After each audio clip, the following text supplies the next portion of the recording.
Well, we are racing toward the World Cup and several major projects are nearing the finish line. But beyond getting ready for visitors, city leaders and business groups are betting these investments will deliver long-term economic benefits for Houston. Here to talk more about this is Chandler France, sports and finance reporter at the Houston Business Journal.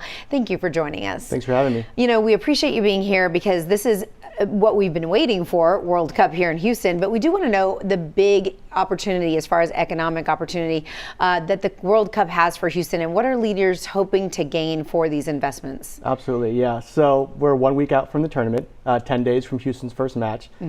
City officials are expecting 500,000 visitors, $1.5 billion in economic impact, and so that's a huge economic impact for Houston. That's multiple Super Bowls, multiple Final Fours, multiple college football playoffs, all in the span of 3 weeks. Right. And that's going to be huge for Houston, especially in June and July when tourism is typically down for the city. So it'll be a big boost for Houston's economy. Yeah, a lot is on the line. My goodness. Okay, so Houston airports will be many visitors' first impression of the city. So what upgrades stand out most at Bush and Hobby, and why do they matter beyond the World Cup? Yeah, absolutely. So at Bush, you've got the $1.46 billion terminal redevelopment program.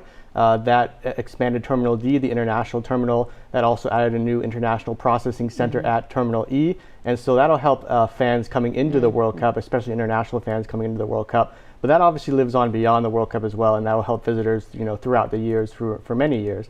There's also a couple of smaller things going on at like Hobby. They added a new baggage carousel, so a little thing there, but also they're adding new restrooms. And so I think that's particularly interesting because if you think about it, one of the first things you do when you get off a plane is you use the restroom. And so the airports in general are your first impression, but the bathrooms might be your very first impression. And so there's a few things going on there to note. That's the very first thing I do when I get off, for sure. Exactly. Now, downtown has seen a lot of improvements ahead of the tournament. So what changes will visitors notice most, and what impact could they have after the World Cup ends? I think the biggest one is the Main Street Promenade project. That's a $12 million project, turning 7 blocks of downtown along Main Street into this pedestrian-friendly corridor. You've got restaurants and bars, you've got shading infrastructure there. And so that'll obviously help visitors who are here to be welcome to Houston, but that lives on beyond the tournament. And so all Houstonians will be able to benefit after the World Cup from that. We love hearing that. Yes.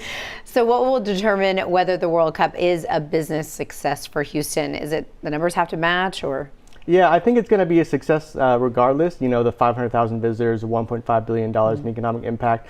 The question is whether we get to those numbers, right? There's going to be economic impact. There's going to be visitors here, but there's been reporting about hotels not seeing the visitors that they're expecting. There's a lot of stuff going around ticketing, of course, and so there's a very high expectations. It's just a matter of whether we'll reach them. So is it true about the hotels, or you're just saying it's rumor? Oh no, it's true. Yeah, Oh, I'm okay. talking to a couple of hotels, and they say that they had an expectation coming into this summer, and it's just not really meeting expectations just yet. Interesting. Okay. What's the biggest long-term payoff Houston could see from hosting the World Cup?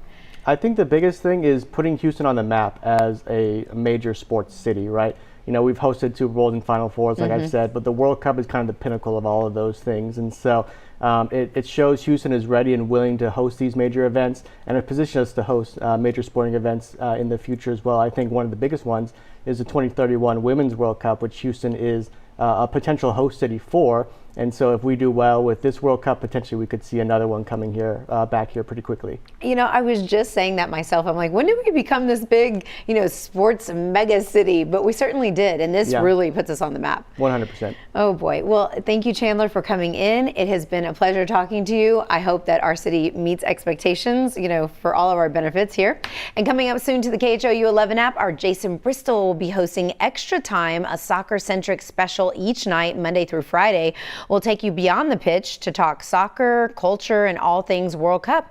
Extra Time debuts Monday at 6:30 p.m.